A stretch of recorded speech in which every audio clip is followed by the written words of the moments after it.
ಅಂಗವಿಕಲರಲ್ಲಿಯೂ ಅನಾಥರಲ್ಲಿಯೂ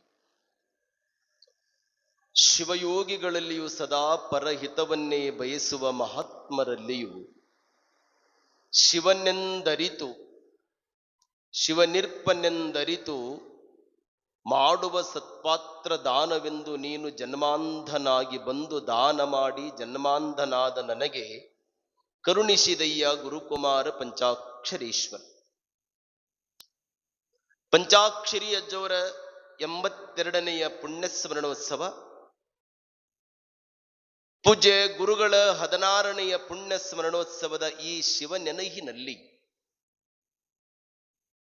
ನಾವೆಲ್ಲ ಅಜ್ಜನ ಘನ ಮಹಿಮೆಯನ್ನ, ಸದಾಶಿವ ಕವಿಗಳ ವಿರಚಿತವಾಗಿರುವಂಥ ಮಹಾಪುರಾಣವನ್ನ ಚಿಂತನವನ್ನ ಮಾಡ್ತಾ ಇವತ್ತಿಗೆ 29 ದಿನಕ್ಕೆ ಬಂದು ಪೂಜ್ಯ ಗುರುಗಳು ಹೇಳುವ ಮಾತು ಬಹಳ ವಿಶೇಷವಾಗಿರುವಂತಹದ್ದು.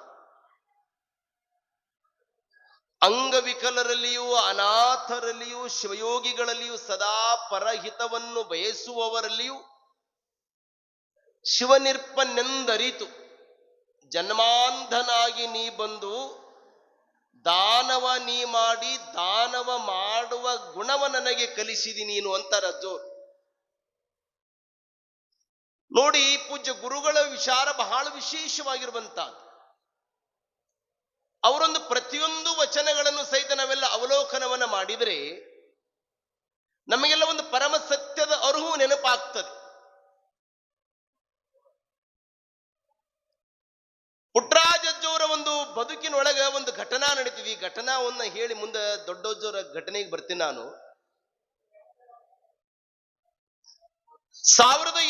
1987ನೇ ಇಸ್ವಿ ಈ ಶಿಗ್ಗಾಂವ್ ತಾಲೂಕಿನೊಳಗ ಒಂದು ಚಿಕ್ಕಮಲ್ಲೂರು ಅಂತ ಹೇಳಿ ಬರ್ತದ್ರಿ. ಅಲ್ಲೊಬ್ರು ಹನುಮಂತಗೌಡರು ಪಾಟೀಲ್ ಅಂತ ಹೇಳಿ, ಈಗ ಅವ್ರ ಮನೆಯಾಗ ಜೀವಂತ ಇದ್ದಾರೆ. ಮತ್ತ ನಾ ಹೇಳೋದು ಎಲ್ಲೋ ಕತೆ, ಕಲ್ಪಿತ ಕಾದಂಬರಿ ಕತೆ ಅಲ್ಲ, ಇದನ್ನ ಹೇಳ್ತಾ ಇರೋದು ಅಜ್ಜೋರ್ ಘಟನಾ. ಆನಂತರ ಅವ್ರು ಹೆಂಗ್ ನಡ್ಕೊಂಡ್ರು ಅನ್ನೋದಕ್ಕಿದು. ಅಜ್ಜೋರು 87ನೇ ಇಸ್ವಿಯೊಳಗ ಶಿಗ್ಗಾಂವ್ ಚಿಕ್ಕಮಲ್ಲೂರಿಗೆ ಹೋಗಿರ್ತಾರೆ. ಪುಣ್ಯಾಶ್ರಮದ ಅಂಧರ ಅನಾಥರ ಬದುಕಿಗಾಗಿ, ಅವರ ಏಳಿಗೆಗಾಗಿ ಜೋಳಿಗೆ ಹಿಡಿದುಕೊಂಡು ಜೋಳದ ಭಿಕ್ಷಕ್ಕೆ ಹೋಗಿರ್ತಾರೆ ಅಜ್ಜೋರು. ಸಣ್ಣ ಹಳ್ಳಿ, ಆ ಸಣ್ಣ ಹಳ್ಳಿಯೊಳಗ ಒಂದು 30-40 ಚೀಲ ಜೋಳ ಆಗ್ತವ ಅವತ್ತಿನ ದಿನಮಾನದಲ್ಲಿ. ಏಯ್ತಮ್ಮ ಯಾಕ್ರಪ್ಪ, ವಾಹನದ ಸೌಕರ್ಯ ಅವತ್ತಿನ ದಿನಮಾನದಲ್ಲಿ ಕಡಿಮೆ. ಆ ಊರೊಳಗ ಹನುಮಂತ ಗೌಡ್ರಿಗೆ ಅಜ್ಜೋರು ಹೇಳಿದ್ರಂತ, ಗೌಡ್ರ ಈ ಜ್ವಾಳ ಇಲ್ಲೇ ಇಲ್ರಪ್ಪ, ನಾವಿಲ್ಲೇ ಸುತ್ತಲೂ ಬರುವಂತ ಹಿರೇಮಲ್ಲೂರು, ಕಬನೂರು, ಬನ್ನೂರು, ಈ ಸುತ್ತಲ ಹಳ್ಳಿ ಎಲ್ಲ ಕೀರ್ತನೆ ಮಾಡಿ ಭಿಕ್ಷಾ ಮಾಡಿಕೊಂಡು ನಾವು ಗದಿಗೆ ಹೋಗ್ತೀವ್ರಿ. ನಿಮಗ್ ಗಾಡಿ ಸಿಕ್ಕರ ಜ್ವಾಳ ಕಳಿಸ್ರಿ, ಇಲ್ಲ ಅಂದ್ರೆ ನಾವ ಗದಿಗಿನಿಂದ ಒಂದು ಬಾಡಿಗೆ ಮಾಡಿ ಕಳಿಸ್ತೀವಿ ಅಂತ ಹೇಳಿ ಬಂದ್ರು ಅಜ್ಜೋ. ಆ ಹನುಮಂತ ಗೌಡ್ರು ಪುಟ್ಟರಾಜಜ್ಜೋರು ಊರೆಲ್ಲ ತಿರುಗಿ ಭಿಕ್ಷಾ ಎತ್ತಿದ ಜೋಳ ಅನ್ನೋದು ಅವರಿಗೆ ನೆನಪೇ ಯಾರಿಬಿಡ್ತು. ಅಜ್ಜೋರನ್ನ ನೋಡಿದವರು ಬಹಳ ಮಂದಿ ನಾವೆಲ್ಲ ಇದೀವಲ್ಲ, ಯಾರೇ ಭಕ್ತರಾಗ್ಲಿ ಶಿಷ್ಯರಾಗ್ಲಿ ಕಾಣಿಕ ಕೊಟ್ರೆ ಎಂದೂ ಅವ್ರ ಕಿಸೆದಾಗ ಇಟ್ಕೊಳ್ಳಿಲ್ಲ. ಅವನು ಎಷ್ಟು ಅದವಂತೂ ಸಹಿತ ಎಣಿಸ್ಲಿಲ್ಲ. ಅವ್ರು ಹಿಂಗ್ ಕೊಟ್ಟ ತಕ್ಷಣ ಹಿಂಗ್ ಲಿಂಗೈಗೆ ಮುಟ್ಟಿಸ್ತಿದ್ರು, ಕಿಸೆದಾಗ ಇಟ್ಕೊಂತಿದ್ರು. ಲಿಂಗೈಗೆ ಮುಟ್ಟಿಸೋದ್ರಿ ಕಿಸೆದಾಗ, ಲಿಂಗೈಗೆ ಮುಟ್ತಿದ್ರೆ ಮುಂದೆ ಯಾರಿಗಾರು ಮುಟ್ಲಿ ಅಂತ ಅರ್ಥ. ಅವನು ಜೋಳಾನ ಅಜ್ಜೋರಿ ಮಟ್ಟಕ್ಕೆ ಕಳಿಸ್ಲೇ ಇಲ್ಲ. ಆ ಇಷ್ಟು ಜೋಳಾನ ಅವ ತನ್ನ ಬದುಕಿಗೆ ಬಳಸಿಕೊಂಡು ಮಾರಾಟ ಮಾಡಿಬಿಟ್ಟ. ಮುಂದವನ ಪರಿಸ್ಥಿತಿ ಹಿಂಗಾತಲ್ಲ, ಅಂಧ ಅನಾಥರಿಗಾಗಿ ಎತ್ತಿದ ಜೋಳ ತಿಂದಂತ ಹನುಮಂತ ಗೌಡ್ರು ಉಡಲಿಕ್ಕೂ ಸಹಿತ ಬಟ್ಟೆ ಸಹಿತ ಇರ್ಲಾರ್ದಂತ ಮಾನ ಮರ್ಯಾದೆ ಸಹಿತ ಹೋಗುವ ಸ್ಥಿತಿ ಆಯ್ತು.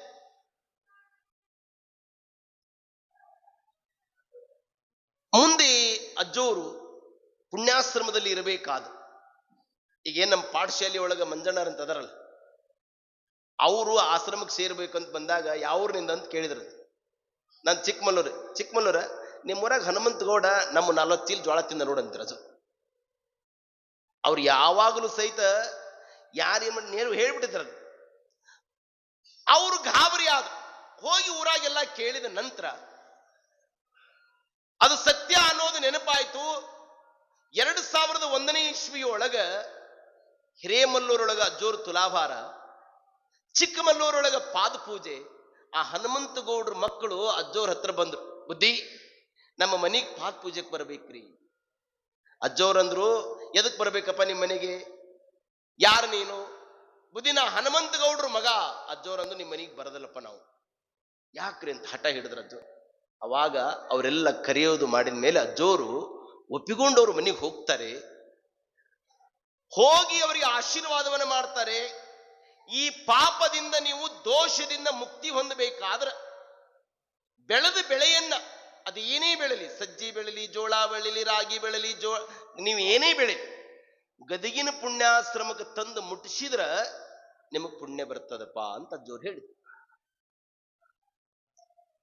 ಅವರು ಪ್ರತಿ ವರ್ಷಾನು ಸಹಿತ ಹನುಮಂತ ಗೌಡ್ರ ಮಕ್ಕಳು ಆ ನಿಯಮ ಇಟ್ಕೋ ಅಂತ ಬಂದ್ರು. ಈಗ ಅವ್ರ ಬದುಕು ಚಲೋ ಆಗ್ಯದ. ಅವಾಗ ಅಜ್ಜೋರು ಒಂದು ನಾವು ವಚನ ಬರೆದಿನಿ ಕೇಳಿರಿನು ಅಂತ ಹೇಳಿ ಈ ವಚನ ಹೇಳ್ತಾರ ಅಜ್ಜೋರು. ದಾಸೋಹದ ನೆವದಿಂದ ಕೂಡಿಸಿದ ಧನವ ಮಾರಿ ಬಂದ ಹಣದಿಂದ ದುರ್ವ್ಯವಹಾರ ಮಾಡುವ ಕಪಟಿಗಳನ್ನೊಯ್ದು ರವ ನರಕದೊಳಗಿಕ್ಕುವನು ನಮ್ಮ ಗುರುಕುಮಾರ ಪಂಚಾಕ್ಷರೇಶ್ವರ ಅಂತ ಅಜ್ಜೋರು ವಚನ ಬರೀತಾರೆ. ಯಾವುದೇ ಒಂದು ಘಟನೆಗಳ ಹಿನ್ನೆಲೆಯಲ್ಲಿ ಅಜ್ಜೋರ್ದೊಂದು ವಚನ ಐತೆ ಅನ್ನೋ ನಾವೆಲ್ಲ ನೆನಪಿಟ್ಟುಕೊಳ್ಬೇಕು. ನಾವು ತೆರೆದು ನೋಡ್ಲಾರ್ದಕ್ಕೆ ಅದೇನೋ ಕಟ್ಟು ಕತೆ ಐತೆ ಅಂತ ಹೇಳೋದಲ್ಲ. ಅಜ್ಜೋರ್ದು ವಿಚಾರಣೆ ಬಹಳ ವಿಶೇಷವಾಗಿರಬಾರದು. ಹೀಗೆ ಅವರ ಕೈಯಲ್ಲಿ ಅರಳಿರುವಂತ ಪುಟ್ಟರಾಜಜ್ಜೋರು ಎಂಥ ಲೋಕವಿಖ್ಯಾತರಾದರು. ನಾನು ಮೊನ್ನೆ ನಮ್ಮ ಕಲಿನಾಥ್ ಅಜ್ಜೋರ್ ಬಲ್ಲಿ ಪಂಚಾಕ್ಷರಿ ಅಜ್ಜೋರ 3ನೆಯ ಮುದ್ರಣ, ಅದರ ವ್ಯಾಖ್ಯಾನವನ್ನ ಬರೆಸಿ ಕೆಲವೊಂದಿಷ್ಟು ಪವಾಡಗಳು ಸಹಿತ, ಇನ್ನೂ 4-6 ಪವಾಡಗಳು ಸಹಿತ ಅವು ಕಣ್ಮರಿಯಾಗಿ ಹೋಗಿದ್ದು. 4-6 ಪವಾಡಗಳನ್ನ ಅವರಿಂದ ಸಂಗ್ರಹವನ್ನ ಮಾಡಿ ಆ ಪುರಾಣದ ಹಿನ್ನೆಲೆ ಹಾಕಿದ್ದೇವೆ. ಅದರೊಳಗೆ ಒಂದು ಪವಾಡ ನಾವೆಲ್ಲ ಇವತ್ತು ಮನೋಜ್ಞವಾಗಿ ಚಿಂತನೆ ಮಾಡು. ಪಂಚಾಕ್ಷರಿ ಅಜ್ಜೋರ ಕ್ಯಾಂಪು ಇಲ್ಲಿ ರೋಣ ತಾಲೂಕಿನೊಳಗ ಚೌಡಿ, ಅದಕ್ಕೆ ಸೌಡಿನೂ ಅಂತಾರೆ, ಚೌಡಿನೂ ಅಂತಾರೆ. ಆ ಸೌಡಿಯೊಳಗ ಒಬ್ಬ ಮಹಾನ್ ದೊಡ್ಡ ಕವಿ ಹುಟ್ಟಿದ. ಪಂಚತಂತ್ರ ಕಥೆಗಳನ್ನು ಬರೆದಂತವನು ದುರ್ಗಶಿವ.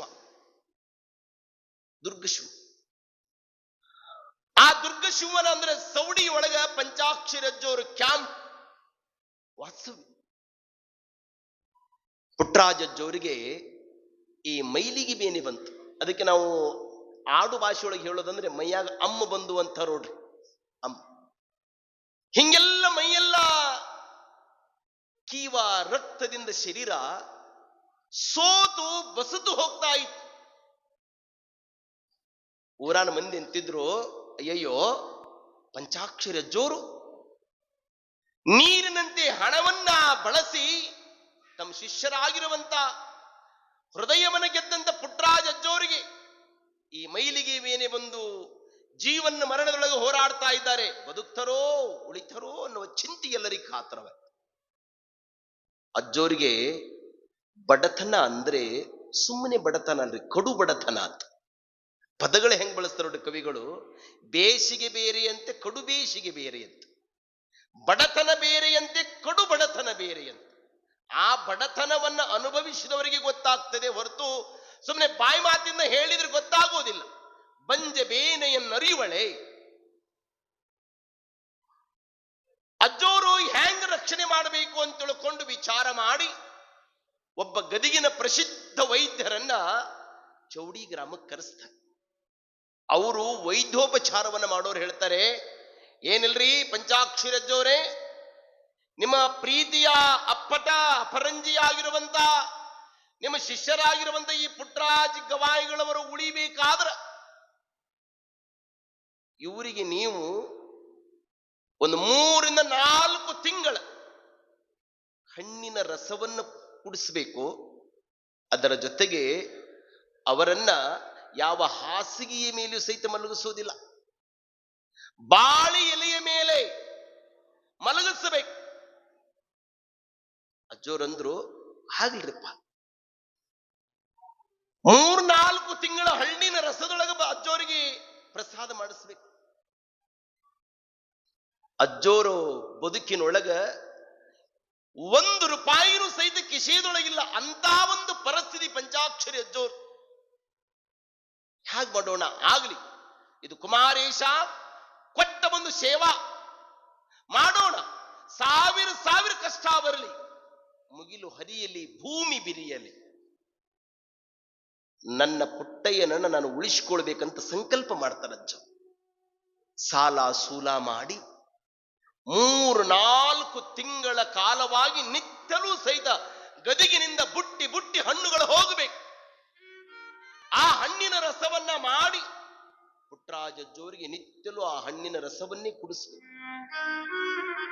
ನಿತ್ಯ ಆ ಹಣ್ಣಿನ ರಸವನ್ನ ಕುಡಿಸಿ 3-4 ತಿಂಗಳ ನಂತರ ಆ ಮೈಗೆ ಹತ್ತಿದಂತ ಆ ಮೈಲಿಗೆ ಬೇನೆ ಏನಿತ್ತಲ್ಲ ಅವೆಲ್ಲವೂ ಉದುರಿ ಮತ್ತೆ ಸದೃಢ ಕಾಯರಾಗಿ ಪೂಜ್ಯ ಗುರುಗಳ ಸೇವೆಗಾಗಿ ನಿರತರಾದವರು ಕನ್ನಡ ನಾಡಿನೊಳಗ ಹಿಂದಿ ಒಳಗ ಬಸವ ಪುರಾಣವನ್ನ ಮರೆದ ಗಾನ ಗಂಧರ್ವ ಗಾನ ರಸಋಷಿ ಅಂದ್ರೆ ಅದು ಪದ್ಮಭೂಷಣ ಡಾಕ್ಟರ್ ಪಂಡಿತ ಪುಟ್ಟರಾಜ ಗುರುಗಳು ಅನ್ನೋ ನಾವೆಲ್ಲ ನೆನಪಿದೆ. ಒಂದು ಕ್ಷಣ ನಾವೆಲ್ಲ ಕಣ್ಣು ಮುಚ್ಚಿ ಆಲೋಚನೆ ಮಾಡಿಕೊಳ್ಬೇಕು. ಕುಮಾರಜ್ಜೋರು ಪಂಚಾಕ್ಷರಜ್ಜೋರ ಕರ್ಕೊಂಡು ಬರದೇ ಇದ್ರೆ, ಪಂಚಾಕ್ಷರಜ್ಜೋರು ಪುಟ್ಟರಾಜಜ್ಜೋರಿಗೆ ಜತನ ಮಾಡಿ ಜೋಪಾನ ಮಾಡದೇ ಇದ್ರೆ ಏನಿತ್ತು ಪರಿಸ್ಥಿತಿ? ಏನಿಲ್ಲ ಪರಿಸ್ಥಿತಿ ಹೇಳಿ ನೋಡೋಣ. ಅವ್ರಿಗೆ ಗೊತ್ತಿತ್ತು ಪಂಚಾಕ್ಷರಜ್ಜೋರಿಗೆ, ಈ ಒಬ್ಬ ವ್ಯಕ್ತಿಗೆ ನಾನು ಹಣ್ಣಿನ ರಸವನ್ನ ಕುಡಿಸಿದರೆ ಮುಂದೊಂದು ದಿನ ಈತ ನಂಬಿ ಬಂದ ಭಕ್ತರಿಗೆ ಬದುಕಿನ ರಸವನ್ನೇ ಕುಡಿಸ್ತಾನೆ ಅನ್ನೋದು ಗಾನಯೋಗಿ ಪಂಚಾಕ್ಷರಜ್ಜನಿಗೆ ಗೊತ್ತಿತ್ತು. ನೋಡಿ, ದೂರದೃಷ್ಟಿ, ದೂರದ ಆಲೋಚನೆ ಬಹಳ ಮನೋಜ್ಞವಾಗಿರುವಂತ. ಹೀಗೆ ಪಂಚಾಕ್ಷರಿ ಅಜ್ಜೋರ ಯಾವಾಗಲೂ ಸಹಿತ ಹೃದಯ ತುಂಬಿದ ಶಿಷ್ಯವಾತ್ಸಲ್ಯ, ಕಾರುಣ್ಯ ಮೂರ್ತಿ, ಮಮತಾಮಯಿ, ಹೃದಯ ಶ್ರೀಮಂತಿಕೆ ಉಳ್ಳಂತ ಪೂಜ್ಯ ಗುರುಗಳು ಯಾವಾಗಲೂ ಸಹಿತ ಅವರು ನಿಲ್ಲುವ ಸ್ಥಿತಿಯೊಳಗೆ ಇರಲಿಲ್ಲ. ಸದಾ ಹರಿಬೇಕು, ನೀರಿನಂಗ ಹರಿಬೇಕು, ಗಾಳಿ ಹಂಗ ಬೀಸಬೇಕು, ಮೋಡದಂಗ ಸದಾ ಫಲಿಸಬೇಕು ಅನ್ನುವ ಪರಮ ಪೂಜ್ಯರು ಅಂದ್ರೆ ಪಂಚಾಕ್ಷರಿ ಅಜ್ಜರು. ಅವರ ಬದುಕಿನೊಳಗೊಂದು ಘಟನಾ ನಡೀತದೆ. ನಾನು ಇದೇ ಒಂದು ವೇದಿಕೆ ಮೇಲೆ ಹಿರಿಯರು ಅನುಭಾವಿಗಳು ಹೇಳಿದ ಒಂದಿಷ್ಟು ಪವಾಡಗಳನ್ನು ಕೇಳಿ, ಈ ಬಾಗಲಕೋಟೆ ಭಾಗದೊಳಗೆ ಅಜ್ಜೋರು ಇರಬೇಕಾದರೆ ಅಜ್ಜೋರ್ದು ಸಂಚಾರ ತಂಬಿಗೆ ಅದು ಇವತ್ತಿಗೂ ಸಹಿತ ಗವಿಯೊಳಗ ಇದೆ, ನೀವು ನೋಡ್ಬೇಕದು. ಅದರೊಳಗ ಅಜ್ಜೋರ್ ಸಂಪೂರ್ಣ ಹೆಸರಿದೆ. ಗಾನಯೋಗಿ ಪಂಡಿತ ಪಂಚಾಕ್ಷರ ಗವಾಯಿಗಳವರು ಶಿವಯೋಗ ಮಂದಿರ ಅಂತ ಐತೆ ಅದರೊಳಗೆ ಹೆಸರು. ಆ ತಂಬಿಗೆ ಮಠದಾಗಿರಬೇಕು, ಅಜ್ಜೋರ್ ಸಂಚಾರದೊಳಗೆ ಇರಬೇಕಾದ್ರ ಯಾರೋ ಯಾರೋ ಯಾರೋ ಅನ್ನೋದಕ್ಕಿಂತ ನಮ್ಮವರು ಯಾರೋ ಅದನ್ನು ಕಳತನ ಮಾಡಿ ಮಾರಿಬಿಟ್ಟಿದ್ರು. ನಮ್ಮವರು ಯಾರು? ಏರಿ ನೀರುಮ್ಮಡೆ ಬೇಲಿ ಹೊಲಮೈಯೋಡೆ, ನಾರಿ ತನ್ನ ಮನೆಯಲ್ಲಿ ಕಳುವಡೆ, ತಾಯಿಯ ಎದೆ ಹಾಲು ನಂಜಾಗಿ ಕೊಲ್ಲುವಡೆ, ಇನ್ನಾರಿಗೆ ದೂರವೇ ಅಯ್ಯ ಕೂಡಲ ಸಂಗಮ ದೇವ, ಒಲೆ ಹತ್ತಿ ಉರಿದಡೆ ನಿಲ್ಲಬಹುದಲ್ಲದೆ ದರೆ ಹತ್ತಿ ಉರಿದಡೆ ನಿಲ್ಲಬಹುದೇ. ಏನಿ ನೀರುಮ್ಮಡೆ ಬೇಲಿ ಹೊಲ ಮೈಯೋಡೆ, ನಾರಿ ತನ್ನ ಮನೆಯಲ್ಲಿ ಕಳುವಡೆ. ಯಾರಿಗೆ ಹೇಳೋದ್ರಿ? ಯಾರಿಗೆ ಹೇಳೋದು? ಯಾವ ಹೊಲಕ್ಕ ದನ ಬರಬಾರದು ಅಂತ ತಿಳ್ಕೊಂಡು ಬೇಲಿ ಹೆಚ್ಚಾನ ರೈತ ಅದ ರಾತ್ರಿ ಎದ್ದು ಬೆಳೆ ಮೈದ್ರೆ ಅಮೃತ ಸಮಾನವಾಗಿರುವಂತ ತಾಯಿ ಎದೆ ಹಾಲು ಮಗನಿಗೆ ಕುಡಿಸಿದ್ರೆ ಅದು ಅಮೃತ. ಅದೇ ಎದೆ ಹಾಲು ವಿಷ ಆದ್ರೆ ಯಾರಿಗೆ ಹೇಳಬೇಕು? ಕೂಸದು ಯಾರಿಗೆ? ಗಂಡ ಕೂಡಿಟ್ಟ ದುಡ್ಡನ್ನ ತಾನು ಸಂಪಾದನೆ ಮಾಡಿ ಸಂಸಾರ ಸುಸೂತ್ರವಾಗಿ ನಡೆಸುವ ಹೆಂಡತಿ ತಾನೇ ದಿನ ಕಳತನ ಮಾಡಿದ್ರೆ ಗಂಡ ಎಲ್ಲಿಗೆ ಹೋಗ್ಬೇಕ? ಒಲಿಗೆ ಬೆಂಕಿ ಹತ್ತಂದ್ರೆ ನೀರು ಹಾಕಿ ಆರಿಸ್ಬೋದು. ಈಗ ಹತ್ತಿತ್ತಲ್ಲ 3-4 ವರ್ಷದಿಂದ ಕೊರೋನಾ, ಎಲ್ಲರೂ ಮಾಸ್ಕ್, ಇಡೀ ಎಲ್ಲರೂ ಮಾಸ್ಕ್ ಹಾಕಿ ಇಡೀ ಭೂಮಿಗೆ ಬೆಂಕಿ ಹತ್ತಿದ್ರೆ ಎಲ್ಲಿ ಆರಿಸೋದ್ರಿ? ಶಿಷ್ಯರಾಗಿರುವಂತವ್ರು ಯಾರೋ ಒಬ್ಬರು ಅದನ್ನು ಕಳತನ ಮಾಡಿ ಎಲ್ಲೋ ಮಾರಾಟ ಮಾಡಿಬಿಟ್ಟು ಅದು ಬಾಗಲಕೋಟೆ ಆ ಕಡೆ ಭಾಗದೊಳಗೆ ಅಜ್ಜೋರು ಸಂಚಾರವನ್ನು ಮಾಡ್ತಾ ಇರಬೇಕಾದ್ರೆ ಹಿಂಗ ಅಜ್ಜೋರು ಹೊರಟಿದ್ರು. ಬಹಳ ಸೂಕ್ಷ್ಮ ಗ್ರಾಹಿಗಳು ಅಜ್ಜೋ. ಅವರ ಕಿವಿ ಏನಾದ್ರೂ ಒಂದು ಶಬ್ದವನ್ನು ಕೇಳಿಬಿಟ್ರೆ ಆ ಶಬ್ದ ತರಂಗಗಳು ಅವರ ಕರ್ಣದ್ವಾರಕ್ಕೆ ಬಿದ್ದು ಅಂದ್ರೆ ಒಂದು ಕ್ಷಣ ಹಿಂಗ ನಿಲ್ತಿದ್ವು. ಈ ಸ್ವರ, ಈ ನಾದ ಇದೇ ಶ್ರುತಿಗದಂತ ಹೇಳ್ತಿದ್ರು ಅಜ್ಜೋ. ಆ ಹಿಂಗ್ ಹೋಗುವಾಗ ಒಬ್ಬ ಹೆಣ್ಮಗಳು ಮನೆಯ ಕಟ್ಟೆಯ ಮುಂದ ಆ ತಂಬಿಗೆಯನ್ನ ಹಿಂಗ ತಿಕ್ತಾ ಇದ್ದಾಳೆ. ಅದು ಜನ ಜನ ಜನ ಜನ ಜನ ಜನ ಸಪ್ಲ ಆಗ್ತಾ ಇತ್ತು. ಅಜ್ಜೋರಿಗೆ ಹಿಂಗ ಅಡಿ ಇಡುತ್ತಾ ಕುಮಾರೇಶ ಕುಮಾರೇಶ ಕುಮಾರೇಶ ಅಂತ ನಾಮಸ್ಮರಣೆಯೊಳಗೆ ಹೋಗಬೇಕಾದ್ರ ಆ ತಂಬಿಗೆಯ ನಾದ ಅಜ್ಜೋರ್ ಕಿವಿಗೆ ಬಿತ್ತು. ಕೈ ಹಿಡಿದ ಸೇವಕನ ಗಪ್ಪ ನಿಲ್ಸಿದ. ನಿಲ್, ಯಾಕ್ರಿಪ್ಪ? ಅಲ್ಲಿ ತಂಬಿಗಿ ಯಾರೋ ತಿಕ್ಕಾಕತ್ತಾರಲ್ಲ, ಆ ತಂಬಿಗಿ ನಾದ ಬರ್ತಾ ಇದೆಯಲ್ಲ, ಅದು ಯಾರ್ದು ಕೇಳಿಕೊಂಡು ಬಾ ಅಂದ್ರ ಅಜ್ಜೋ. ಅಲ್ರಿ ಯಾರ್ದಾರ ಯಾಗಲ್ಲಕ್ರಿಪ್ಪ ಅದರ ಮತ್ತೊಬ್ಬರ ಮನಿ ಮುಂದೆ ಹೋಗಿ ತಂಬಿಗೆ ಯಾರ್ದ್ರಿ ಇದು ಯಾರ್ದ್ರಿ ಅಂತ ಕೇಳಿದ ನಮ್ಮನ್ನ ಏನಂದಾರೆ ಅದರ ಮುಂದೆ ಇಲ್ಲ ಹೋಗು, ಆ ತಂಬಿಗೆ ಕಳೆದೈತಲ್ಲ ನಮ್ಮದು, ಅದ ನಮ್ಮ ತಂಬಿಗೆ. ಆ ಶಿಷ್ಯ ಹೋಗ್ತಾನೆ, ಅವರೇ ಶರಣಾರ್ಥಿರಿವ. ಅಲ್ಲಿ ನಿಂತವರು ಪಂಚಾಕ್ಷರಿ ಅಜ್ಜೋರು ಅಂತಿರಿವ, ಅವ್ರು ನಮ್ಮ ಗುರುಗಳ್ರಿ. ನೀವು ಬಾಂಡೆ ಸ್ವಾಮನ ತಿಕ್ಕೋದ ಆ ತಂಬಿಗೆ ಸಪ್ಪಳ ಕೇಳಿ ನಮ್ಮ ಗುರುಗಳು ಆ ತಂಬಿಗೆ ನಮ್ಮದ ಅಂತ ಹೇಳಾಕತ್ಯಾರಿ. ಹೆಣ್ಮಗಳಂದು, ಯಪ್ಪ ಇದು ಯಾರ್ದೋ ನನಗೆ ಗೊತ್ತಿಲ್ಲ, ಯಾರೋ ಇದನ್ನ ಮಾರಾಟ ಮಾಡಿ ಹೋಗಿದಾರ, ಇದ್ರಾಗ ಹೆಸರು ಐತ್ ನೋಡ್ರಪ್ಪ, ನಾ ಅನಕ್ಷರಸ್ಥಳು. ನನಗೆ ಓದು ಇಲ್ಲ, ನನಗೆ ಜ್ಞಾನ ಇಲ್ಲ, ಅವನು ಕೊಟ್ಟಾನ, ನಾನು ತೆಗೆದುಕೊಂಡಿದ್ದೆ. ಅದರ ಮೇಲೆ ಹೆಸರಿದ್ದುದು ನೋಡಿದ್ರು. ಶಿಷ್ಯ ಓಡಿ ಬರ್ತಾನೆ, ಅಜ್ಜೋರೇ ಈ ತಂಬಿಗೆ ನಮ್ಮದಾರಿಪ್ಪ. ಹೌದು, ಅದು ನಮ್ಮದ ಅಂತ ನನಗೆ ಗೊತ್ತಾತ್. ಹೆಂಗ್ ಗೊತ್ತಾತ್ರಿ ಅಜ್ಜೋರ ಅಂದ್ರು. ಇಲ್ಲ, ಆ ತಂಬಿಗೆಯ ನಾದ ಏನಿತ್ತಲ್ಲ, ಆ ನಾದ ನನ್ನ ಕಿವಿಗೆ ಬಿತ್ತಪ್ಪ, ಆ ತಂಬಿಗೆಯ ನಾದದಿಂದ ಇದು ನಮ್ಮದೇ ತಂಬಿಗೆ ಅಂತ ನಾ ಗುರುತು ಹಿಡಿದೆ ಅಂತ. ಅದಕ್ಕೆ ಅಜ್ಜೋರಿಗೆ ನಾದ ಬ್ರಹ್ಮ ಅಂತ ಅಜ್ಜೋರನ್ನ ಕರೀತಾರೆ. ಇಂಥ ಗಾನಯೋಗಿ ಪಂಚಾಕ್ಷರಜ್ಜೋರು ಗಾನಯೋಗಿಗಳಾಗಿ ಶಿವಯೋಗಿಗಳಾಗಿ ಅಖಂಡ ಬ್ರಹ್ಮಚರ್ಯವನ್ನ ತಮ್ಮ ಬದುಕಿನೊಳಗೆ ಅಳವಡಿಸಿಕೊಂಡು ನಾಡನೆಲ್ಲ ಸಂಚಾರವನ್ನ ಮಾಡ್ತಾ ಮಾಡ್ತಾ ಮಾಡ್ತಾ ಸಿರಹಟ್ಟಿಗೆ ಬಂದರು. ಆ ಸಿರಹಟ್ಟಿಯೊಳಗೂ ಸಾರಂಗಪಾಣಿ ಡಾಕ್ಟರನು ಶಾಪಕ್ಕೆ ಗುರಿಯಾದ. ಮಹಾತ್ಮರನ್ನ ತಡವಬೇಕಾದರೆ ಬಹಳ ಎಚ್ಚರಿಕೆಯಿರಲಿ. ಬಾಯಿ ಹಗುರು ಬಿಟ್ಟ, ಉಚ್ಚರಿಸಿ ಬಿಟ್ಟ ಮಾತು, ಕೈಜಾರಿ ಬಿಟ್ಟ ಅವಕಾಶ, ಕಳೆದು ಹೋದ ನಿಮಿಷ ಮತ್ತೆ ಸಿಗೋದಿಲ್ಲ. ನಾವೇನು ಬಹಳ ದೊಡ್ಡ ಮಾತು ಮಾತಾಡೀವ್ರಿ. ಮಾತು ಸಣ್ಣದಿರುವಲ್ಲಕ್ಕ, ಅನಾಹುತ ಮಾತ್ರ ದೊಡ್ಡದಿರ್ತದೆ. ಸಣ್ಣದ ಇರುವಲ್ಲಕ್ಕದ್ರ ಮಾತಿಗೆ ಮಾತು ತಾಕಿದರೆ ನೆನಪಿಡಿ, ಅದು ಬೆಂಕಿ ಕಿಡಿ ಅಂತ. ನಾವು ಆಡುವ ಮಾತು ಹೀಗಿರಲಿ ಗೆಳೆಯ, ಮೃದು ವಚನ 3 ಲೋಕ ಜಯಿಸುವುದು ತಿಳಿಯ.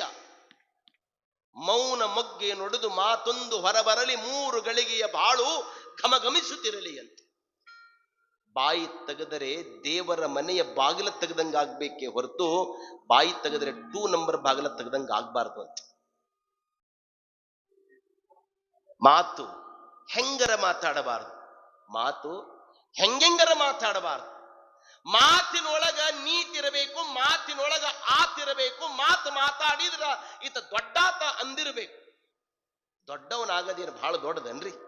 ಬೆಳಗಿನಿಂದ ಹಿಡ್ಕೊಂಡು ಸಂಜೆ ನೋಡಿ ದೊಡ್ಡವನಾಗ್ಬೋದು. ದೊಡ್ಡವನಾಗೋದು ಬಹಳ ದೊಡ್ಡದಲ್ರಿ, ದೊಡ್ಡ ತನದಾಗ ನಿಲ್ಲೋದು ಬಹಳ ದೊಡ್ಡದು.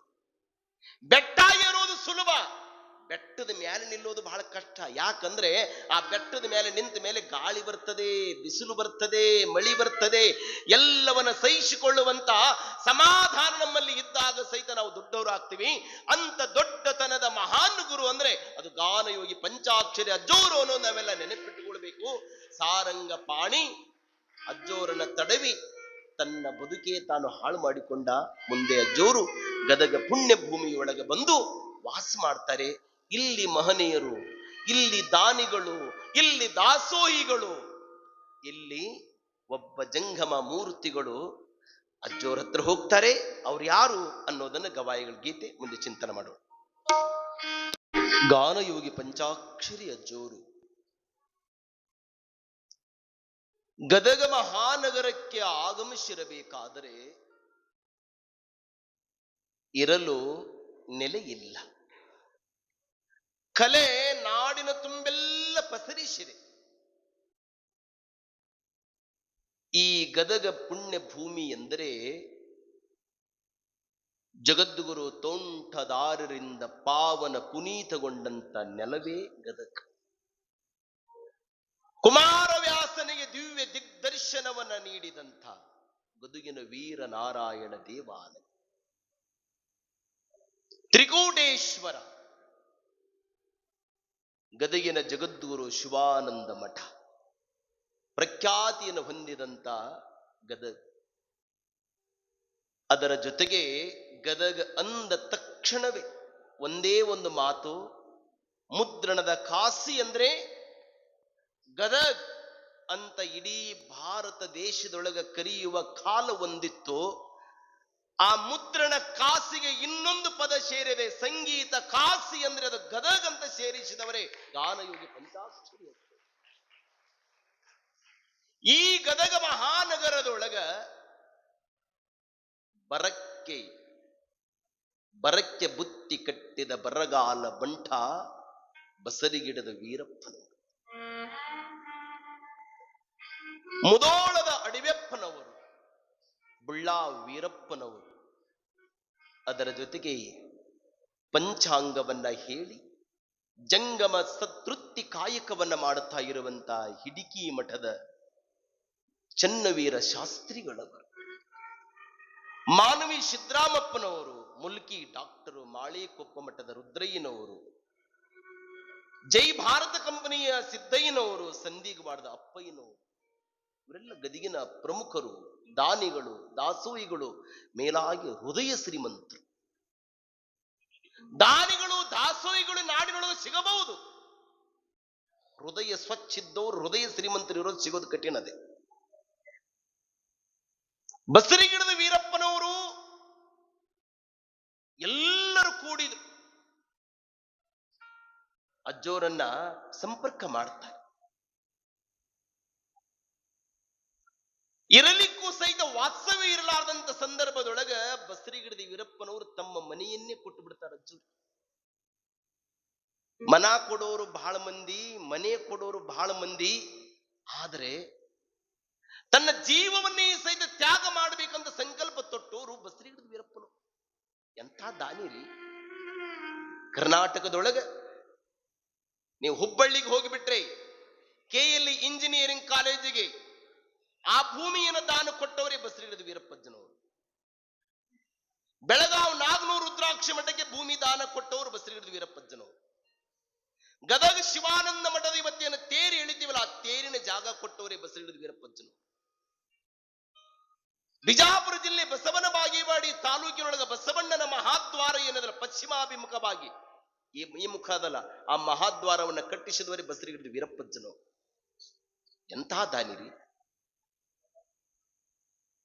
ಅವರ ತಾಯಿ ತಂದೆ ತೀರಿಕೊಂಡು ಹೋದ ಮೇಲೆ ರೋಣದೊಳಗ ಅವರ ಮನೆತನ, ಸಜ್ಜನ್ ಗಾಣಿಗರಾಗಿರುವಂತ ಚೆನ್ನಪ್ಪ ಪರಮ್ಮ ಪಾರ್ವತಿಯಮ್ಮರ ಉದರದಲ್ಲಿ 1901ನೇ ಇಸ್ವಿ, ಈ ಇಸ್ವಿ ನೆನಪಿಟ್ಟುಕೊಳ್ಳೋಕೆ ನಾವೆಲ್ಲ 1901ನೇ ಇಸ್ವಿಯೊಳಗೆ ಬಸರಿಗಿಡದ ವೀರಪ್ಪಜ್ಜನವರು ಹುಡ್ತಾರೆ. 1901ನೇ ಇಸ್ವಿ ಒಳಗ ಹಾನಗಲ್ ಕುಮಾರ್ ಅಜ್ಜೋರು ಕಾಡಸಿಟ್ಟಿಹಳ್ಳಿಗೆ ಹೋಗ್ತಾರೆ ಪಂಚಾಕ್ಷರದವ್ರು ಕರ್ಕೊಂಬರಾಕ.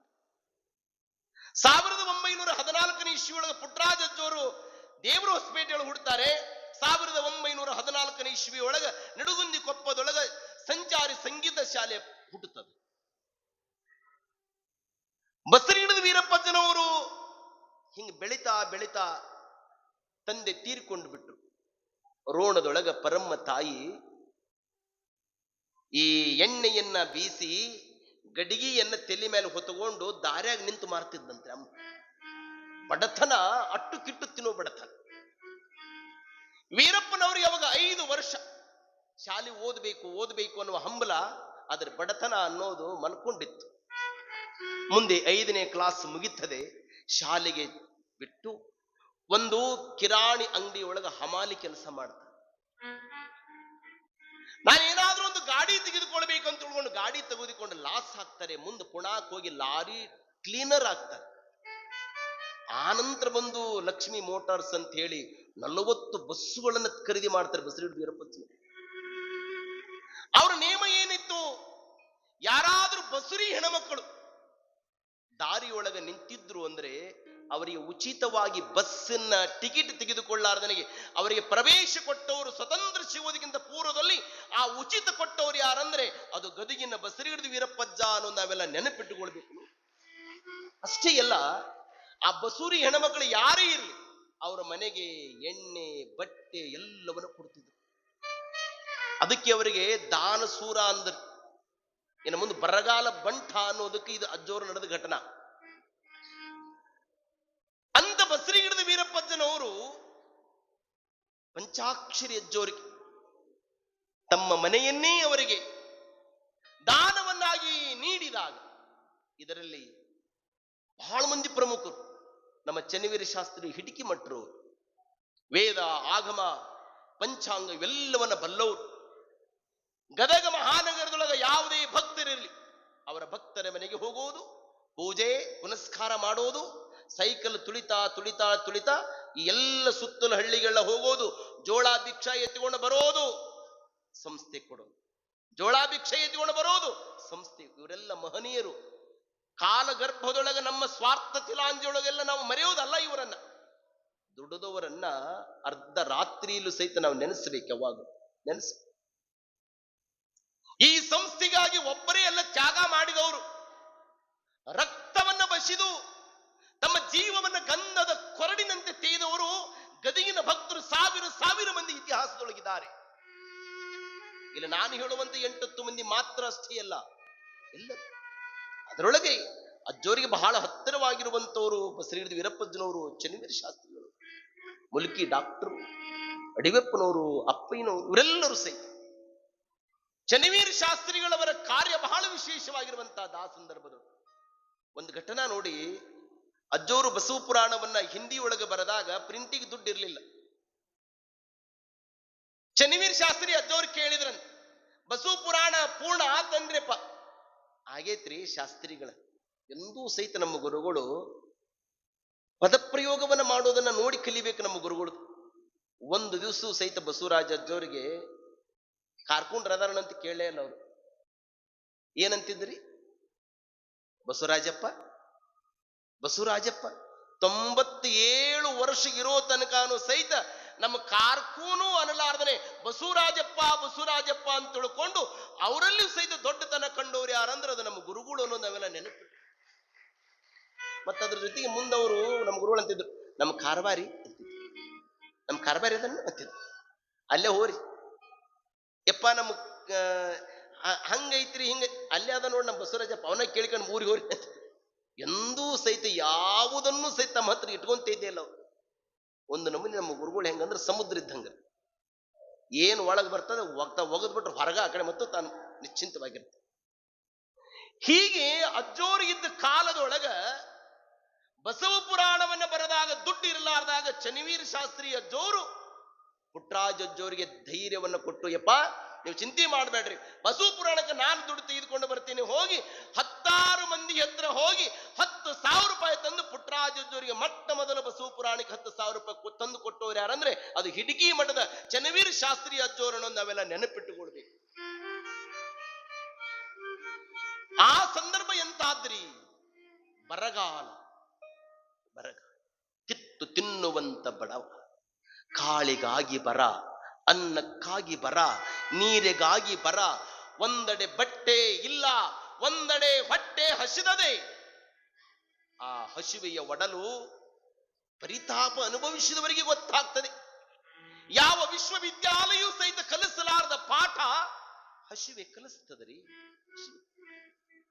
ಬೇಡಾಕಸ್ತದ ಒಡಲಗೊಂಡವ ಹಸಿವ, ಒಡಲಗೊಂಡವ ಹುಶಿವ, ನೀ ಎನ್ನಂತೆ ಒಮ್ಮೆ ಒಡಲಗೊಂಡು ನೋಡು ರಾಮನಾಥ. ಹಸಿವಾರೆ ಅಂತಾನೆ. ಏ ಭಗವಂತ, ನೀವು ಹೊಟ್ಟೆ ಕೊಟ್ಟಿಯಪ್ಪ, ಹೊಟ್ಟೆ ಬಹಳ ಕೆಟ್ಟದ್ದೆಂದು ಎಷ್ಟು ಕಷ್ಟ ಬಿಟ್ಟ ಪ್ರಾಣಿ, ಬಿಟ್ಟು ಹೋಗುವಾಗ ಒಂದು ಬಟ್ಟೆ ಇಲ್ಲವೋ? ಮನುಷ್ಯ ಪರೋಪಕಾರವನ್ನ, ಹಸಿದವರಿಗೆ ಅನ್ನ ಕೊಡುವುದು, ಹೊಟ್ಟೆ ತುಂಬಿದವರಿಗೆ ಅನ್ನ ಕೊಡುವುದು ಬಹಳ ದೊಡ್ಡದಲ್ರಿ. ಅಕೋ ಅಕೋ ಅಕೋ ಓಯ್, ಅಲ್ಲಿ ಯಾರೋ ಮಿನುಗು ತಾರಿ ಬರ್ತಾ ಇದ್ದಾಳೆ, ಬಾಜಾ ಭಜಂತ್ರಿ ಡೊಳ್ಳು ತೆಗೆದುಕೊಂಡು ಬನ್ನಿ ಅಂದ್ರಂತ. ಅಕೋ ಅಕೋ, ಏ ತಮ್ಮ, ಅಲ್ಲಿ ಯಾರೋ ರಾಜಕಾರಣಿಗಳು ಬರ್ತಾ ಇದ್ದಾರೆ, ವಾದ್ಯ ಮೇಳಗಳನ್ನು ತೆಗೆದುಕೊಂಡು ಬನ್ನಿ ಅಂದ್ರಂತ. ಅಯ್ಯೋ ಅಲ್ಲಿ ನೋಡಿ ಹಸಿದವರು ಬರ್ತಾ ಇದ್ದಾರೆ, ಎಲ್ಲರೂ ಮನೆ ಬಿಟ್ಟು ಓಡಿಬಿಡ್ರಿ ಅಂದ್ರಂತ. ಇಂಥ ದಿನಮಾನ, ಬರಗಾಲ ಸಂದರ್ಭ, ಅದು ದೀಪಾವಳಿ ಸಮಯ. ಈ ಘಟನಾ ನೋಡಿ, ವೀರಪ್ಪಜ್ಜನ ಗುಣ ಎಷ್ಟು ದೊಡ್ಡದು ಅನ್ನೋದಕ್ಕ. ದೀಪಾವಳಿ ಹಬ್ಬದೊಳಗೆ ಬಹಳ ದೊಡ್ಡ ಹಬ್ಬ ಅಂದ್ರೆ ದೀಪಾವಳಿ. ಲಕ್ಷ್ಮಿಯನ್ನು ಕುಂಡ್ರಿಸೋದು, ಆ ಹೊಸ ಬಟ್ಟೆಯನ್ನು ಧರಿಸಿಕೊಳ್ಳೋದು. ಬಸರಿ ಹಿಡಿದು ವೀರಪ್ಪಜ್ಜನವರು ಪಂಚಾಕ್ಷರಿ ಅಜ್ಜವರ ಬಳಿ ಬಂದ್ರಂತ. ಬುದ್ಧಿ, ನಿಮ್ಗೆ ಸಾಲ ಬಹಳ ಆಗ್ಯದಂತ ಕೇಳಲ್ಪಟ್ರಿಪ್ಪ. 2,500 ರೂಪಾಯಿನ ಅವತ್ತಿನ ದಿನಮಾನದಲ್ಲಿ 1940-41 ಇಸ್ವಿ ಒಳಗೆ ಅಜ್ಜೋರಿಗೆ 2,500 ರೂಪಾಯಿನ ಬಸರಿ ಹಿಡಿದು ವೀರಪ್ಪಜ್ಜನವರು ಬಂದು ಪಂಚಾಕ್ಷರಿ ಅಜ್ಜೋರಿಗೆ ಕೊಡ್ತಾರೆ. ಏ ಕಾರ್ಕುಂಡ್ರೆ, ದೀಪಾವಳಿ ಹಬ್ಬ ಹೆಂಗ್ ಮಾಡ್ಬೇಕಂತ ನೀವು ಅನ್ನ ಕತ್ತಿದ್ರಲ್ಲ ನೋಡ್ರಿ. ಬಸರಿ ಹಿಡಿದು ವೀರಪ್ಪಜ್ಜನವರು 2,500 ರೂಪಾಯಿ ಕೊಟ್ಟ. ಭಾಪುರೇ ಭಾಪುರೇ ಬಸರಿ ಹಿಡಿದು ವೀರಪ್ಪಜ್ಜ, ಭಾಪುರೇ ಧಾನುಸೂರ, ಭಾಪುರೇ ಭಲೆ ಭಾಪುರೇ ಅಂದ್ರು. ಅವಾಗ ಅವರು ವೀರಪ್ಪಜ್ಜವ್ರು ಅಂತಾರ, ಹಂಗ್ಯಾಕ್ರಿಪ್ಪ, ತಾಯಿ ಮಗನ ಗುಣಗಾನ ಮಾಡೋದೇನು ಇಲ್ರಿಪ್ಪ, ನಿಮಗ ನಾ ಗುಣಗಾನ ಮಾಡೋದಲ್ಲ, ನನ್ನ ಜೀವದಾತ, ನನ್ನ ಜೀವದ ಒಡೆಯ, ನಾನು ಶಿವಯೋಗ ಮಂದಿರದಿಂದ ಆಶೀರ್ವಾದವನ್ನು ತೆಗೆದುಕೊಂಡು ಬರಬೇಕಾದರೆ ನಮ್ಮಪ್ಪ ಕುಮಾರೇಶ ಹೇಳಿದ ಮಾತು ಪರಮ ಸತ್ಯವತ ನನಗನಿಸ್ತು. ಏನದು? ಹೋಗು ಪಂಚಾಕ್ಷರಿ, ನೀನು ಅಂಧರಿಗಾಗಿ ಅನಾಥರಿಗಾಗಿ ನೀ ದುಡಿ, ನಾನು ಶಿವ ನಿನಗಾಗಿ ದುಡಿತೀವಿ. ಮುಂದೊಂದು ದಿನ ನಿನಗೊಬ್ಬ ಮಹಾದಾನಿ ಸಿಗುತ್ತಾನೆ, ಆ ದಾನಿಯಿಂದ ನಿನ್ನ ಸಂಸ್ಥೆ ಬೆಳಗ್ತದೆ ಅಂತ ಹೇಳಿದ್ರು. ಆ ದಾನಿ ನೀನೇ ವೀರಪ್ಪಜ್ಜ ಅಂತ ತಿಳ್ಕೊಂಡು ಪಂಚಾಕ್ಷರಿ ಅಜ್ಜೋರು ಹೇಳ್ತಾರೆ. ಹಾನಗಲ ವಿರಕ್ತ ಮಠಕ್ಕೆ ಬರಗಾಲ ಬಂದಾಗ ಅಣ್ಣಿಗಿರಿ ಶಂಕರಪ್ಪನವರು ಬಂದು 20 ಎಕರೆ ಹೊಲ ಮಾರಿ 7,000 ರೂಪಾಯಿಯನ್ನು ಕುಮಾರಜ್ಜೋರಿಗೆ ಕೊಟ್ಟಿದ್ದು ಕುಮಾರಜ್ಜೋರ ಇತಿಹಾಸ. ಪಂಚಾಕ್ಷರಜ್ಜೋರಿಗೆ ಬರಗಾಲ ಬಂದಾಗ, ಪಂಚಾಕ್ಷರಜ್ಜೋರಿಗೆ ಕಷ್ಟ ಬಂದಾಗ 2,500 ರೂಪಾಯಿಯನ್ನು ಕೊಟ್ಟು ಪಂಚಾಕ್ಷರಜ್ಜೋರ ಕಷ್ಟ ಬಗೆಹರಿಸಿದವನು ಬಸರಿ ಹಿಡಿದು ವೀರಪ್ಪಜ್ಜ. ಮುಂದೆ ಬರಗಾಲ, ಕಿತ್ತು ತಿನ್ನುವಂತ ಬರಗಾಲ. ಆ ಸಂದರ್ಭದೊಳಗ ಗದುಗಿನ ಕೆಲವೊಂದಿಷ್ಟು ಮಂದಿ ಹಿರಿಯರು ಬಂದ್ರು. ಬುದ್ಧಿ, ಬರಗಾಲ ಬಂದ್ಬಿಟ್ಟಿದಿರಪ್ಪ, ದಯವಿಟ್ಟು ಈ ಬರಗಾಲ ಹೋಗೋ ತನಕ ಈ ಮಕ್ಕಳನ್ನೆಲ್ಲ ಅವರವ್ರ ಊರಿಗೆ ಕಳಿಸಿಬಿಟ್ರೆ ಬಹಳ ಚಲೋ ಆದಿದ್ರಪ್ಪ ಅಂತ ಪಂಚಾಕ್ಷರಿ ಅಜ್ಜೋರಿಗೆ ಅಂದ್ರು. ಅಜ್ಜೋರು ಒಂದು ಕ್ಷಣ ತಮ್ಮ ತಂಬೂರಿಯನ್ನು ತೆಗೆದುಕೊಂಡು ಹಿಂಗ ಸಪ್ತಸ್ವರಗಳದ ಆ ತಂಬೂರಿಯ ತಂತಿಯನ್ನು ಹಿಂಗ ಮೀಟಿದ. ಯಾಕ್ರಪ್ಪ, ನಮ್ಮ ತಂತಿ, ನಮ್ಮ ತಂಬೂರಿಯ ತಂತಿ ಶ್ರುತಿಗದ, ನಿಮ್ಮ ಧ್ವನಿ ಯಾಕೋ ಅಪಶ್ರುತಿ ನುಡಿಯಕತ್ತದಲ್ಲ, ಯಾಕ್ರಪ್ಪ ಅಂದ್ರು. ಏನಿಲ್ಲ ಬುದ್ಧಿ, ಬರಗಾಲ ಬಂದಿದೆ, ನೀರಿಲ್ಲ, ಆಹಾರ ಇಲ್ಲ, ಹಾಗಾಗಿ ಒಂದು 4-6 ವರ್ಷ ಅವರನ್ನ ಊರಿಗೆ ಕಳಿಸ್ಬಿಟ್ರೆ ಅನುಕೂಲ ಆದೀತು ಅಂತ ಹೇಳಿವ್ರಪ್ಪ. ಅಜ್ಜವ್ರು ಅಂದ್ರು, ಅಲ್ರಪ್ಪ, ಈಗ ಬರಗಾಲ ಬಂದಾದಂತ ತಿಳ್ಕೊಂಡು ನೀವು ನಿಮ್ಮ ಹೊಟ್ಟ್ಯಾಗ ಹುಟ್ಟಿದ ಮಕ್ಕಳನ್ನ 4-6 ವರ್ಷ ಎಲ್ಲಿಯಾದ್ರೂ ಹೋಗ್ರಿ ಅಂತ ನೀವು ಕಳಿಸ್ತೀರೇನ್ರಪ್ಪ? ನನ್ನ ನಂಬಿ ಬೆನ್ನಿಗೆ ಬಿದ್ದಾರಪ್ಪ. ಬೆನ್ನಿಗೆ ಬಿದ್ದವರಿಗೆ, ಕಣ್ಣಿಗೆ ಬಿದ್ದವರಿಗೆ ಯಾರು ಮೋಸ ಮಾಡಬಾರ್ದು ಬದುಕಿನೊಳಗ. ಬಿದ್ರೆ ದೊಡ್ಡವರು ಬೆನ್ನಿಗೆ ಬೀಳ್ಬೇಕಂತೆ, ಮಹಾತ್ಮರ ಕಣ್ಣಿಗೆ ಬೀಳ್ಬೇಕಂತೆ. ನಾವೆಲ್ಲ ಪುಣ್ಯಾಶ್ರಮದಲ್ಲಿರೋರು ಯಾರು ಕಣ್ಣಿಗೆ ಬಿದ್ದೀವಿ ಅಂದ್ರೆ ಹಾನಗಲ್ಲ ಕುಮಾರೇಶನ ಕಣ್ಣಿಗೆ ಬಿದ್ದೀವಿ, ಗಾನವಿಗೆ ಪಂಚಾಕ್ಷರಜ್ಜೋರ್, ಪುಟ್ಟರಾಜಜ್ಜೋರ್ ಬೆನ್ನಿಗೆ ಬಿದ್ದೀವಿ ಅನ್ನೋದಕ್ಕೆ ನಮ್ಮ ಬದುಕಿಟ್ಟು ಸುಂದರವಾಗಿದ್ರಿ. ಅಜ್ಜೋರು ಭಕ್ತರಿಗೆ ಅಂತಾರ, ಅಲ್ರಪ್ಪ, ನಾನು ನನ್ನ ಜೀವಸ್ವರ, ನನ್ನ ಉಸಿರು ಅಂದ್ರೆ ಈ ಸಪ್ತಸ್ವರ, ಈ ಎಲ್ಲ ವಾದ್ಯ ಪರಿಕರಗಳನ್ನು ಮಾರ್ತೀನಿ ಹೊರತು ನಾನು ಮಕ್ಕಳನ್ನ ಊರಿಗೆ ಕಳಿಸೋದಿಲ್ಲ.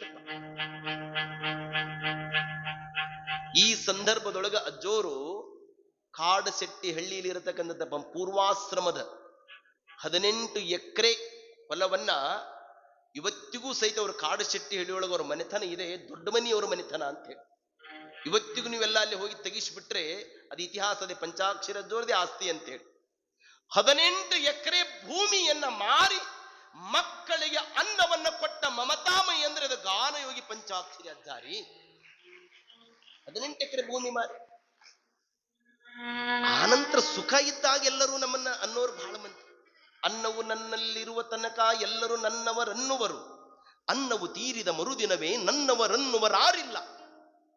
ಇದ್ದಾಗ ಬರೋರು ಬ್ಯಾರೆ ರೀ, ಬಿದ್ದಾಗ ಬರೋರು ಬ್ಯಾರೆ.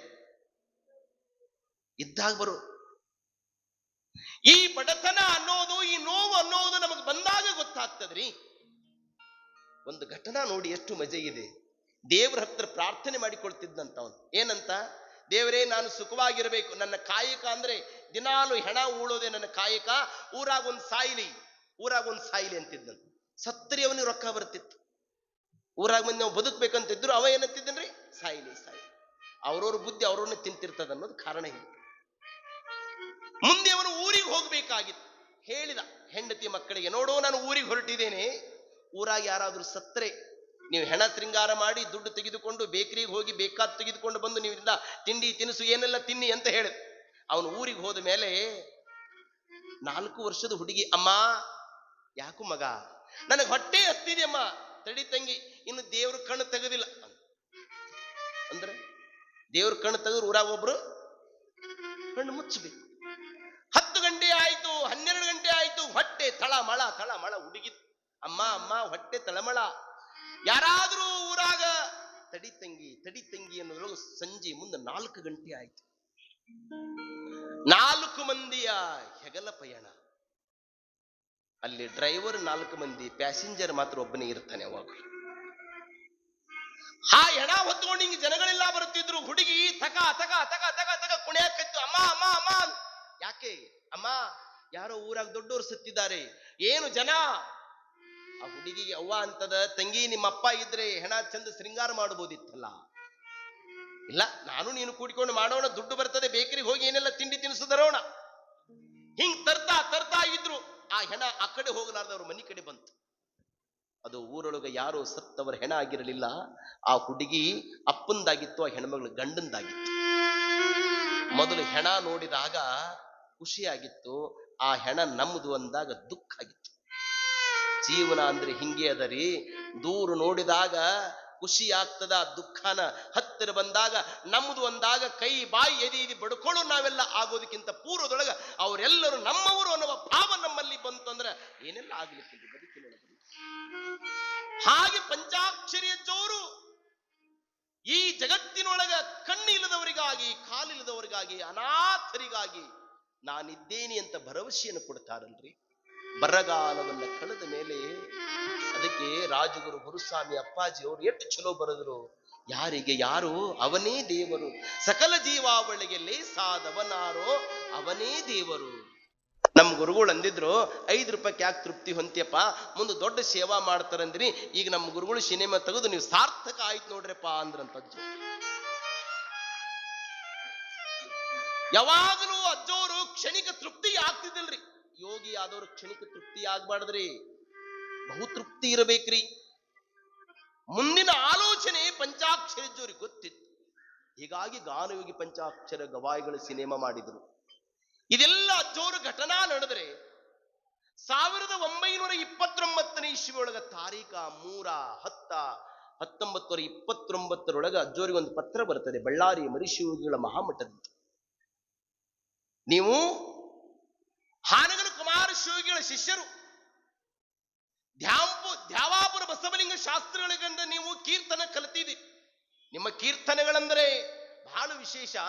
ಬಳ್ಳಾರಿ ನಗರಕ್ಕೆ ಬಂದು ತಾವು 9 ದಿನಗಳ ಕಾಲವಾಗಿ ನವರಾತ್ರಿಗೆ ಕೀರ್ತನೆಯನ್ನು ಮಾಡಬೇಕು ಅಂತ ತಿಳ್ಕೊಂಡು ಪಂಚಾಕ್ಷರ ಅಜ್ಜೋರಿಗೆ ಆಮಂತ್ರಣ ಮಾಡಿದ್ರು. ಅದು ತಾರೀಖ 3/10/1929 ಇಸ್ವಿಯಿಂದ ಹಿಡ್ಕೊಂಡು 11/10/1929 ಇಸ್ವಿವರೆಗೆ ಗುರುವಾರದಿಂದ ಶುಕ್ರವಾರವರೆಗೂ ಅಜ್ಜೋರು ಕೀರ್ತನ ಮಾಡ್ತಾರೆ. ಅಜ್ಜೋರು ಬಹಳ ಪ್ರಸಿದ್ಧಿ ಕೀರ್ತನ ಅಂದ್ರೆ ಭೂ ಕೈಲಾಸ, ಬಾಣಾಸುರ, ತಿರುನೀಲಕಂಠರು, ವೇಮನಾರಾಧ್ಯರು, ಶ್ವೇತ ಮಹಾರಾಜ, ಮಂತ್ರ ಮಹಿಮೆ ಇವೆಲ್ಲ ಪಂಚಾಕ್ಷರ ಜೋರು ಮನೋಜ್ಞವಾಗಿ ಆ ಕೀರ್ತನೆ ಮಾಡ್ಲಿಕ್ಕೆ ನಿಂತ್ಕೊಂಡು ಬಿಟ್ರೆ ಅದು ಹಾವ ಭಾವ ಕೀರ್ತನೆಯ ಗತ್ತು. ಅಲ್ಲಿ ನಾರದ ಬಂದ ಅನ್ನೋವ ಆಗ ಕುಣಿಯುವಾಗ ಆ ಕೈಲಾಸನ ವರ್ಣನೆ ಹೇಳಬೇಕಾದ್ರೆ ಶಿವನೇ ಬಂದ ಅನ್ನೋ ಹಂಗ ಜನಗಳೆಲ್ಲ ಅಂತಿದ್ರು, ನಾವು ಕೀರ್ತನ ಕೇಳಕ್ ಕುಂತೇವೋ ಏನು ಕೈಲಾಸ ಕುಂತೀವೋ ಅಂತ ಎಲ್ಲ ಜನರನ್ನ ಮಂತ್ರಮುಗ್ಧರನ್ನಾಗಿ ಮಾಡ್ತಿದ್ರು ಅಜ್ಜು.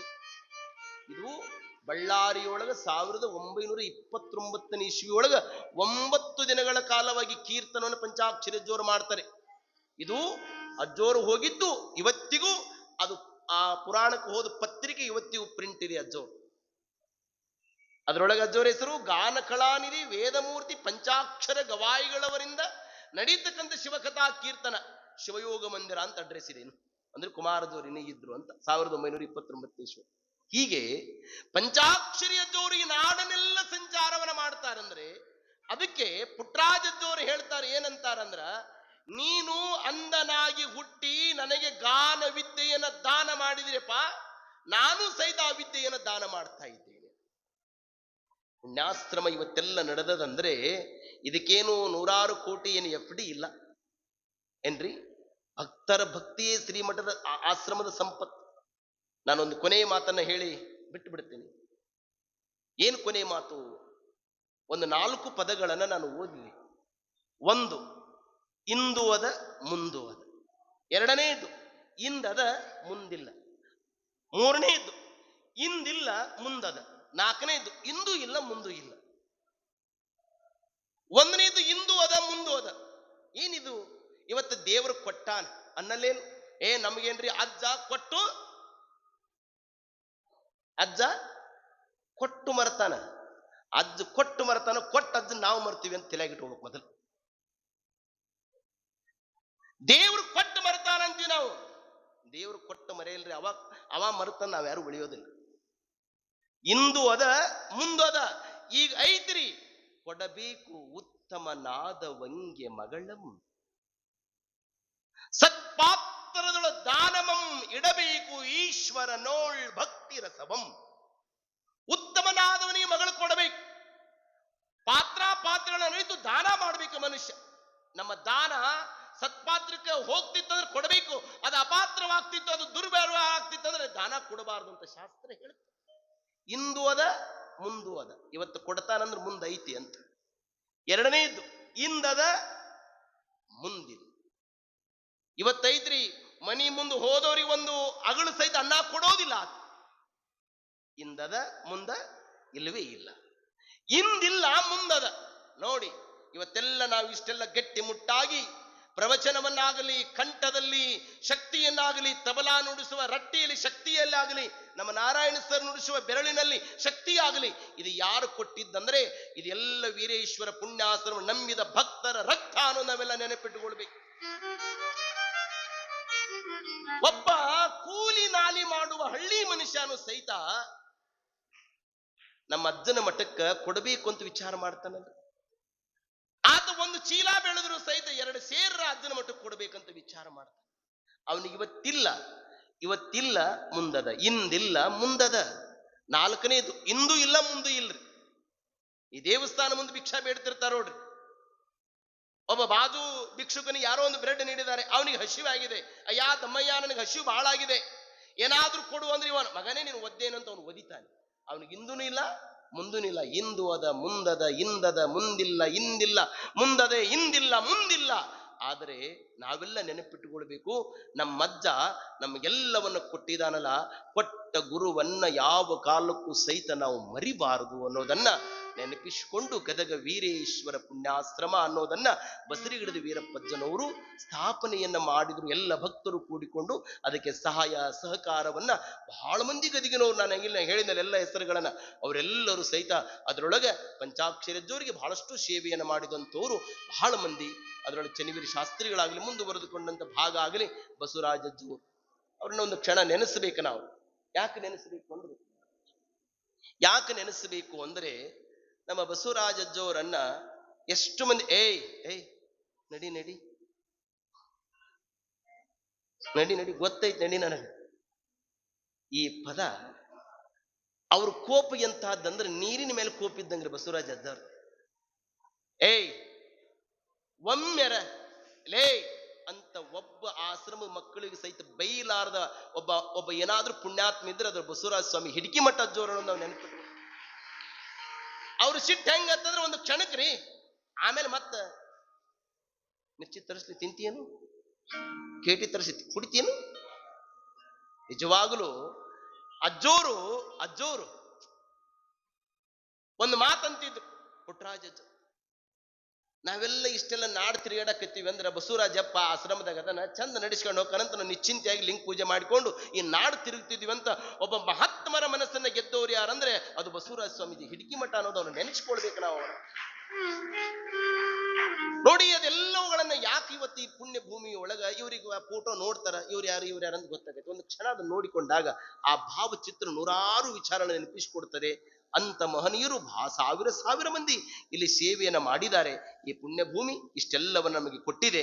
ಈಗ ನಮ್ಮ ಸಂಗಮೇಶ್ ಗವಾಯಿಗಳವರು ಒಂದು ಗೀತೆಯನ್ನ ಹಾಡ್ತಾರೆ.